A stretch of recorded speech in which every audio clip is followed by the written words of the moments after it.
കുമളി പഞ്ചായത്ത് 2024-25 വർഷത്തെ വികസന സെമിനാർ നടന്നു.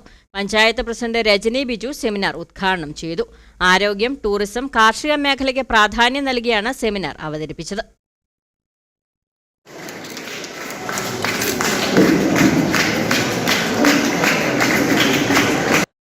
പഞ്ചായത്തിന്റെ വിവിധ മേഖലകളിൽ 17 കോടി രൂപയുടെ പദ്ധതികളാണ് തയ്യാറാക്കിയിരിക്കുന്നത്. മാലിന്യ സംസ്കരണം കൂടുതൽ കാര്യക്ഷമമാക്കാൻ കൂടുതൽ യന്ത്രോപകരണങ്ങൾ വാങ്ങും. അടിസ്ഥാന സൗകര്യങ്ങൾ വർദ്ധിപ്പിക്കുന്നതിനായി ടൂറിസം രംഗത്തും തൊഴിൽ മേഖലയിലും സമഗ്ര പുരോഗതി ലക്ഷ്യമിച്ചുള്ള പദ്ധതികളാണ് തയ്യാറാക്കുന്നത്. ഒട്ടകത്തൊലമയുടെ ടൂറിസം വികസനത്തിനായി 1.5 കോടി രൂപ വകയിരുത്തി. ആരോഗ്യ മേഖലയ്ക്കും പ്രത്യേക പ്രാധാന്യം നൽകും.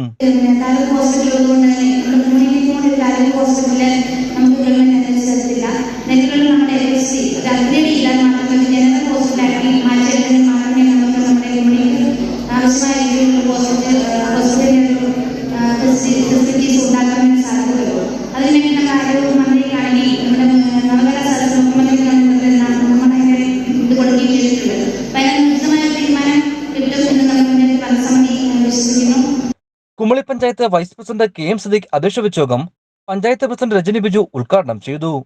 പഞ്ചായത്ത് സ്റ്റാൻഡിംഗ് കമ്മിറ്റി ചെയർമാൻമാരായ കബീർ ഐ, നോളി ജോസഫ്, ശാന്തി ഷാജിമോൻ, VK ബാബുക്കുട്ടി, മറ്റ് പഞ്ചായത്ത് അംഗങ്ങൾ, സെക്രട്ടറി P സുനിൽ എന്നിവർ യോഗത്തിൽ സംസാരിച്ചു. ഇടുക്കി വിഷൻ, കുമളി.